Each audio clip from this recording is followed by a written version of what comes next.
Well, that was very thorough, because indicated by the few questions, so I'm sure there'll be some later. We'll move to Benny Milliner from Denver's Road Home. Oh, I'm sorry, Brooks. No, I just wanted to, Albus Brooks. I want to thank David for that thorough presentation, and I also was remiss to add on the other members of council who've also sponsored this bill, Councilman Nevitt Brown, Councilwoman Fotts, and Lehman, alongside with the mayor's office. And that's, we're working with Benny's brand new into this position, and I'm sure under a ton of heat, but he has been remarkable these last 3 weeks. And this bill does not make sense without appropriate services, many of which Benny's going to talk about. And so I just wanted to make sure that I was clear on that. Okay, and I failed to welcome council members who came in after the meeting started, and in fact I didn't even listen, but I know that Councilman Lopez, welcome to you. Councilwoman Ortega, I'm not sure you were here when we opened the meeting. Is there anyone who also was not introduced? Councilman Lopez, did you have a comment? I couldn't tell. Yeah, I did have a question and a comment, and my question is Councilman, some of this that deals with Chapter 38 is a public safety issue as well too, which falls under the jurisdiction of the Health Services Education and Safety Committee. Yeah. And I want to make sure that when we have that discussion, that discussion's there as well too. I do see it on the schedule, but before we cut to homelessness, and I think that's a critical piece of this conversation. I want to make sure that that's been talked about, or I wanted to make sure that questions have been addressed. David, did you have a response? I know you addressed the enforcement in your presentation. I'm pleased it's going to be heard in both committees. Okay, great. Actually, this will be at committee 3 times on our proposed schedule. As we all know, in our business, things change, but that's the proposed schedule at this point. Okay, Benny Milliner, welcome. Welcome to your new position, and welcome to the table. Thank you, Madam Chair. It's great to be here with you today. Benny Milliner, I'm the Executive Director for Denver's Road Home. What I'd like to do this morning is to go do a little overview of Denver's Road Home past and up to the current time, just for those in the room that may not be familiar with the organization. And as soon as we can get our logistics straight here. Right here. What happens if it's two-sided? Is it okay? Whoa! Oh, okay. No, okay. That puts it in perspective. It's a big problem. Mayor's office right there, front and center. Stop. That's good. That's good. That's good. And I'm going to go ahead and say that this will be posted on our website as well. I'm sure I can say that with confidence, Gretchen. Yes, ma'am. Okay. Thank you. Denver's Road Home was launched in 2005 as a joint effort between Mayor Hickenlooper and the City Council, and actually made Denver the first city or county in Colorado that was developing a 10-year plan to address homelessness. It was developed with input from a wide range of stakeholders, more than 350, and it focused, and I think this is important for people to understand, this is a question that I've gotten in my first 6 weeks on this job, on long-term solutions for chronic homelessness. Now, the general public, when they look at homelessness, or they see someone on the street and they characterize them as homeless, they don't really care if it's chronic. They don't care if it's episodic, transitional, situational. It doesn't matter. It's the homeless population. And for Denver's Road Home, it's had great success, and I'll talk about that in a little bit, but I'll come back to that point. The core partners of the program have been the Mayor's Office, Denver Housing Authority, Denver Human Services, and Mile High United Way. Again, an involvement of a multitude of other key partners, providers, and stakeholders in this process.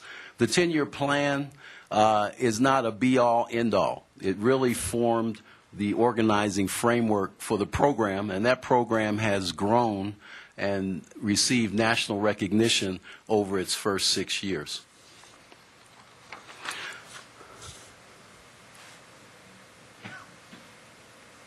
I'm not going to mess with your screen there. But in our first 6 years at Denver's Road Home, I think the successes speak for themselves. These numbers are from the 6-year report that comes about at the end of June. So we actually celebrate our 7th year in June of this year. And these are some of the successes that the program has done in conjunction with its partners. Denver's Road Home and its partners has developed well over 2,300 new housing units. That number, when the year 7 report comes, will show that it's now grown in excess of 2,600. That we've linked more than 5,800 families to employment opportunities and training. And the key figure, prevented more than 5,700 families and individuals from becoming homeless because of eviction assistance. So whatever the homeless problem is now, if you remove Denver's Road Home from the equation, you can multiply it and you can use your own factor for that. We've mentored over 900, and as a matter of fact, that number is now 1,000. The mayor will have a celebration next week with the 1,000th family that's been mentored through our Faith and Seniors program. We've housed more than 1,600 individuals through the Denver Street Outreach Collaborative. That is the group that maintains the outreach function of the program. And as the mayor mentioned this morning, this program has leveraged more than $50 million, both in public and private money, to get to the point that it is. Benny? Yes. Do you have a breakdown, I was thinking about that this morning, of how many private dollars are in that $50 million? Yes, it's approximately $15 million. That's amazing. And does that include some of the federal dollars that we get for housing or good? Yes, it does. Thank you. Trends in homelessness have changed over time as well. I mentioned earlier that the, let's get this right. Okay. I got you, man. Thanks. When Denver's Road Home was first established, the target of the administration at that time was to address the chronic homeless issue. We know that through both the courts and the jail systems, the detox and health facilities, emergency rooms, and the like, that homelessness has a great cost attached to it if you don't do something about services along the way. And if people are left to just utilize those types of emergency services, it's very expensive. And so it made sense at the time when our chronic population was approaching 1,000. Today, that number, because of the success of the program, you'll hear many times the figure 75% reduction thrown around. That number is decreased to well under 300 today. But in our point-in-time survey, which is done by our Metro Denver Homeless Initiative once a year, this done in January, and the latest figures for 2012 should be available sometime this month. But these from January of 2011 show that the greatest portion of homelessness these days now occur with individuals, both single families, with mothers with single children, or couples with children. Well over 60% of that population is now, that is newly homeless, comes from families with children. And so that is a change that we as a program are having to look at and decide strategically where do we go from here in approaching the problem. Traditionally, the chronic piece will not disappear, but I think you can't ignore figures like that for sure.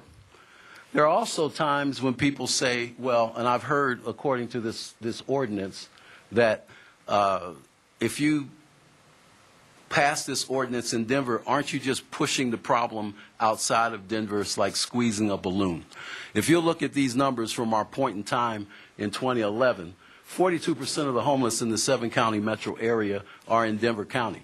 That means 58% of them are outside of Denver County. So as part of this whole approach, and the mayor has made it known that that is his intention, is that regionalism has to be addressed in how do we address this problem. And so that people would tend to think that this is just a Denver problem. This is not a Denver problem. This is a Denver metro issue, and it needs to be addressed that way as well.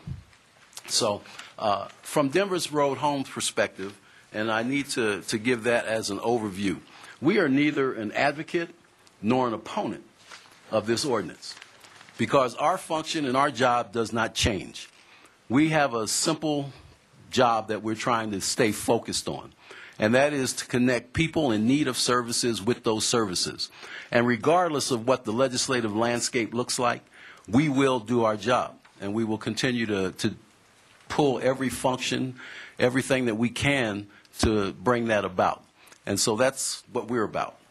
Part of this ordinance, as David mentioned, is that makes it unique to Denver because of the compassionate city that we are, is to tie some level of human service connection on the contact that is made in the field with people that are approached if this ordinance should pass. And what we've done is try to show what we do and what our approach might be. We might have to bring that down. So, okay. Might be tough on the eyes. So we have our basic fundamental approach to this issue is going to be one that, like most things in government, we had to put an acronym on it so it would be easy. And so we call it CAM. We want to contact, we want to assess, and we want to mobilize both the resources and the individual to the services that makes it work for them. Under the contact piece, and this is a draft, I would emphasize the fact that it is a draft.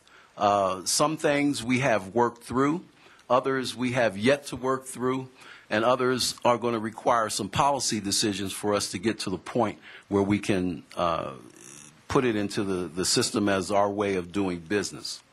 Under contact, what we'd like to do is explore setting up some type of dispatch or central line so members of the public, if they run across individuals that look like they need assistance, that they can contact so we can get someone out to them. That would mean forming some type of dispatch mechanism through the Denver Street Outreach Collaborative, which is the core.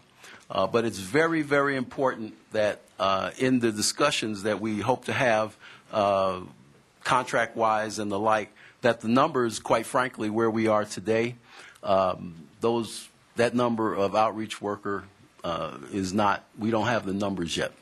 Just like in shelters, we might as well address the issues that are most in front of people's minds. As of today, if every person that wanted to come in off the street required a bed or a mat, we would not have that. But neither did we have that when we instituted sit and lie. So it's, the question becomes then, do you not do anything because you can't do everything? And so the issue as a city is that we move forward with the resources we have to address them, and we do that. The outreach workers are an essential part of what Denver's Road Home does. There can be no change from our perspective, even with this ordinance, regarding the function of the outreach worker. Part of what makes them the most effective on the street is the fact that they are touching people's lives every day. They work to build relationships with folks.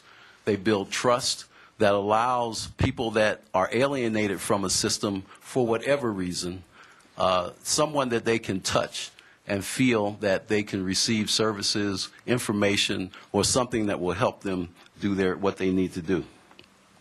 Law enforcement piece, just as in sit and lie, we hope that when these contacts are made, that law enforcement will do an initial assessment. I mean, you don't have to be a psychologist to look at someone and know that they're inebriated or if they're in need of some medical attention.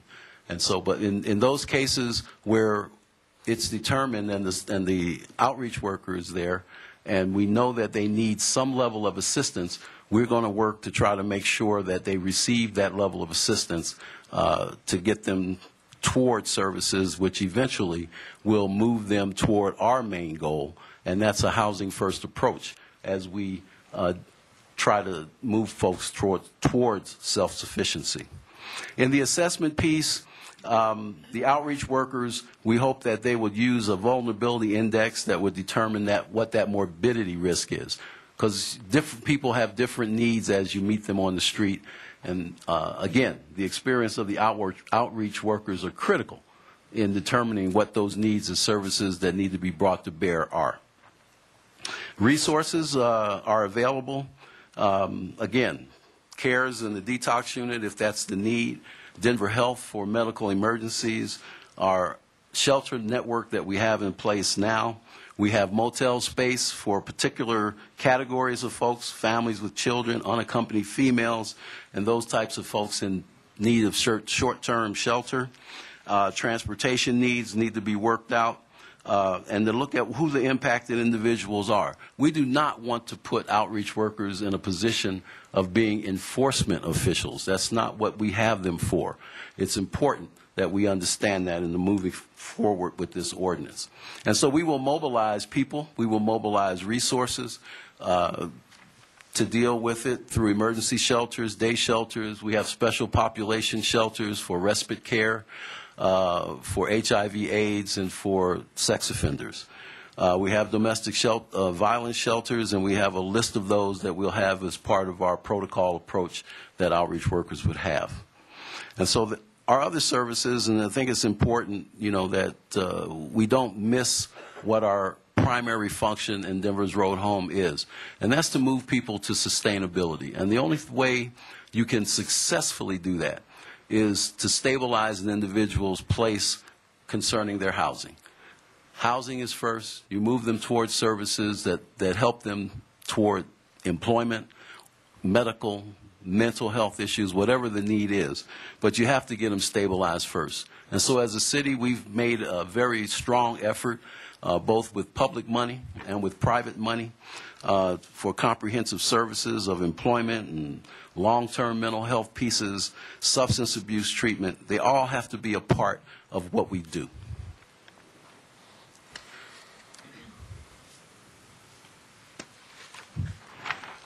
I mentioned earlier that this ordinance, if it's passed, it's not an ordinance about homelessness, but as executive director of Denver's Road Home, I would be foolish to say that this ordinance does not impact the population that we work with on a day-to-day basis.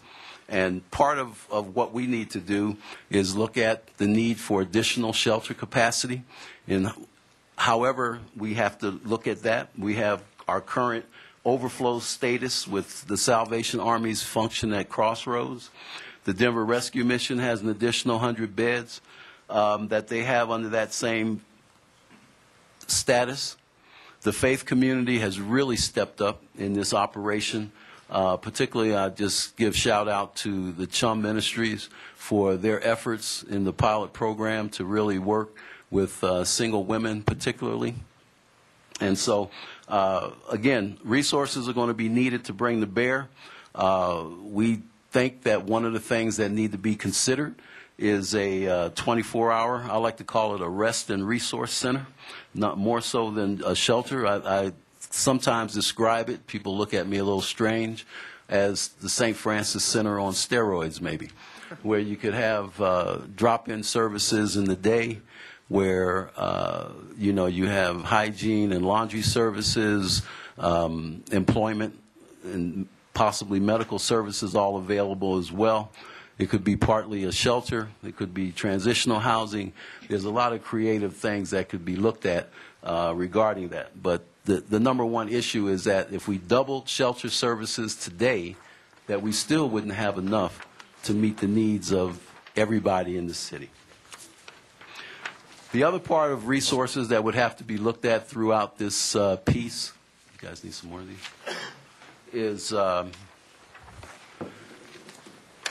the outreach worker availability. Now, there's really, under us, as part of our human services piece, we really have two categories of outreach worker. We have the street outreach worker, and we also have the services outreach worker. And so our street outreach piece We currently have about 18 of those. Clearly, that's needs to be increased, but that was a need that existed before this ordinance even came about. And so a lot of these policy things that we're beginning to look at were issues that 6 weeks ago it became clear to me that these were areas that we needed to put some emphasis and to work on. And so these will be passed out, but you'll see there are possible expansion opportunities concerning the scope of their coverage, numbers of additional workers, and their job descriptions, and what they do is they're more than outreach workers. They're case managers. They take a personal interest in the people that they contact and that they work with on a very daily basis. And so, in general, right now our community partners and the service providers are stretched, maybe even to capacity. And one thing that we've discovered is we really have a limited capacity for mental health resources now, and we're working to develop that because that is truly a strong key to success in what we do. We have contracted with the National Alliance to End Homelessness for our shelter review, and we expect a full final report from them around the 1st of June, which will give us the most current and concise look at what our shelter situation truly looks like. We'll stay with our Housing First model. That's the model that we will continue to push because we believe that's how you can really address this problem. But as a community, we'll have to look at how do we continue to invest in affordable housing and case management across the board. No one could have predicted the economic situation that we sit in today. And as a result of that, many people that would not normally have moved toward affordable housing have. And as a result, those who look at affordable housing as a target opportunity are finding less and less opportunities there. And so as a community, that's a value that we need to look forward to. Benny, Yes.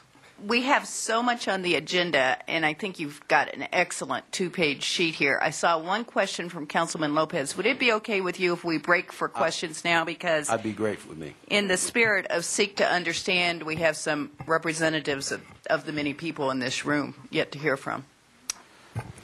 Thank you, Madam Chair. Benny, I wanted to ask a couple of questions, and I appreciate all the information you've shared. And like I said, I see this more as a health and public safety issue more than I do as a transportation and land use issue. So my questions are going to be around the public safety, and I don't see anybody. I don't know if there's anybody here from. Councilman, maybe we should hold these until we hear from our speakers. Well, I want to ask these questions because I know Benny is at the table. Okay. I thought you were asking for other people to come to the table. Well, no. I mean, okay. That's what my confusion is on why this is assigned to Ludi. You outlined some resources that we have. You outlined a huge plate of work that we have to do when it comes to homelessness, to end homelessness. Do we have the adequate funding for that foreseeable future? Are we scared at all as to what funding is looking like in the future? Do we have the resources for it? And also, the second question I have is when it comes to folks who are mentally ill or disabled or people with families, right, who are on our streets or are homeless, how far is our reach, Denver's Road Home, to those individuals? I think your first question on the resource question, clearly it's going to take more resources. We have some limited resources now. The discussion of what the scope of those resources might be are under discussion in the administration now. At some point in the future, hopefully before this ordinance is wrung out, I'll be able to give you some more detail as far as where those numbers are. But we know that it will require more resources. And to the second point? Yeah. On the second point, on our mentally ill, disabled, and families with children, I mentioned that the mental health piece, I feel, is a gap in the program, that we do need to build our mental health resources in that area, and proposals that we'll put forward from our office to address those. We'll bring forward. And the same with the disabled community. But because of the mill levy, the disabled community does have a dedicated funding through the mill levy of over $10 million. So I think there's adequate resources going in that regard. And concerning our families with children, I think that that is a category that is a fairly new increase, and that we really need to focus on the fact that we have 1,500 to 1,700 children that attend school in DPS every day under homeless conditions. We may not be able to eradicate all homelessness in this city, but I think that is an adequate target to go after. That's one target I think we can really approach. And so we're looking to have discussions with DPS with what they do and how we can, again, strategically refocus some of our activities at Denver's Road Home to address those particular populations. And Madam Chair, the reason why I asked, I'm really worried, and I would like to see this discussion more at length. It's scheduled for. It definitely is health and scheduled, safety. Councilman. But what I'm worried about is those populations, right? I'm worried about our reach and the limited resources we have to reach those populations. I don't know where folks are going to go when they're being asked to leave, and a jail bed is not acceptable. I'm worried about it. I'm really worried